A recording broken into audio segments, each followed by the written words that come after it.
Halo semuanya, selamat pagi. Assalamualaikum warahmatullahi wabarakatuh. Bagaimana kabar hari ini? Semoga selalu sehat ya. Hari ini kita akan belajar tentang IPA, tema 2, subtema 1. Tentang apakah itu? Yuk disimak.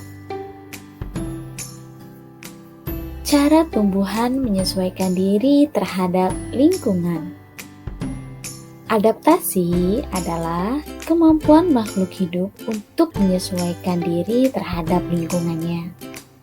Adaptasi dilakukan tumbuhan agar tetap bertahan hidup.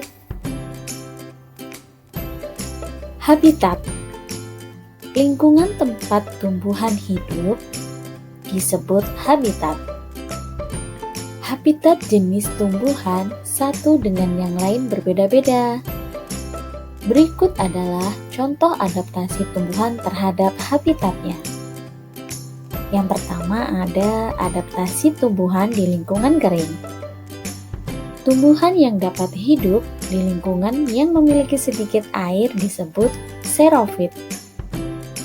Contoh tumbuhannya adalah pohon kurma, lidah buaya, cocor bebek, dan kaktus. Kedua, tumbuhan yang dapat hidup di lingkungan dengan kadar garam tinggi yang disebut dengan halofit. Contohnya adalah tumbuhan bakau. Tumbuhan bakau memiliki akar tunjang untuk menopang tumbuhan di tanah yang berlumpur dan menahan terjangan ombak. Daun bakau yang kaku dan tebal dengan permukaan licin berfungsi untuk mengurangi penguapan dan menyimpan air. Bagian bawah daun bakau memiliki kelenjar untuk mengeluarkan kelebihan garam. Yang ketiga, adaptasi tumbuhan di lingkungan air. Tumbuhan yang dapat hidup di lingkungan air disebut hidrofit. Contoh tumbuhan hidrofit adalah teratai dan enceng gondok. Yang pertama, teratai memiliki daun yang lebar untuk mempercepat penguapan. Daun yang lebar juga berfungsi agar dapat mengapung di permukaan air. Daunnya yang berlapis lilin untuk mencegah daun membusuk karena selalu terkena air. Yang kedua, eceng gondok memiliki pangkal tangkai daun berongga yang berfungsi untuk membantu mengapung di permukaan air. Akarnya lebar untuk menjaga keseimbangan tumbuhan agar tidak terbalik.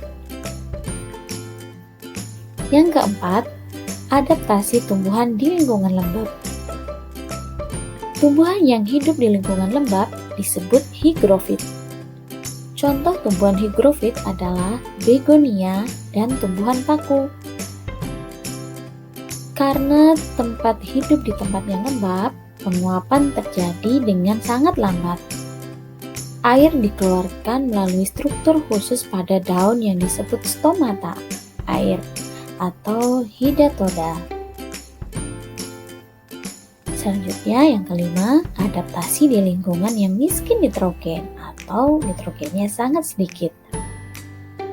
Tumbuhan yang tumbuh di lingkungan miskin nitrogen biasanya melakukan penyesuaian diri dengan memerangkap serangga, kemudian mencerna sebagai sumber nitrogen.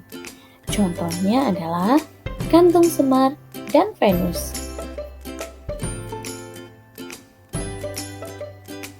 Kemudian, penyesuaian tumbuhan untuk berkembang biak. Selain untuk bertahan hidup, beberapa tumbuhan juga melakukan untuk membantu perkembangbiakan atau reproduksi. Berikut ini adalah contohnya. Yang pertama, bunga rafflesia mengeluarkan bau busuk untuk menarik perhatian serangga. Serangga yang hinggap dapat membantu penyerbukan. Yang kedua, tumbuhan seperti mawar, melati, dan anggrek membantu bunga yang memiliki bunga yang berwarna mencolok dan kelenjar nektar untuk menarik perhatian serangga yang membantu penyerbukan. Yang ketiga, bunga dandelion memiliki cara yang unik dalam penyebaran benihnya. Benih yang sekaligus buahnya memiliki struktur tambahan seperti serabut halus yang membantunya agar mudah terbawa angin. Jika benih tersebut jatuh di tempat yang sesuai, benih itu akan tumbuh menjadi tumbuhan baru. Cara tumbuhan melindungi diri. Yang pertama, memiliki duri. Tumbuhan yang memiliki duri pada batang atau buah untuk melindungi diri dari pemangsa. Misalnya tumbuhan mawar, bougainville, rotan, kaktus, salak, putri malu, dan durian. Yang kedua, memiliki rambut halus. Beberapa tumbuhan seperti bambu, jagung, terong, dan tebu memiliki rambut halus atau gelukut di permukaan batang maupun daunnya yang dapat menimbulkan rasa gatal bila disentuh oleh pemangsa. Yang ketiga, daun yang tajam. Nanas, lidah buaya, dan kaktus memiliki daun yang tajam dan berduri di bagian tepinya. Tujuannya untuk melindungi diri dari pemangsa. Yang keempat adalah menghasilkan getah. Sawo, pepaya, karet, mangga, dan nangka dapat menghasilkan getah jika tergores. Getah tersebut akan menempel pada tubuh hewan pemangsa sehingga hewan tersebut sulit bergerak. Pada tumbuhan tertentu, getahnya menyebabkan perih pada kulit, sehingga hewan tidak berani memakannya.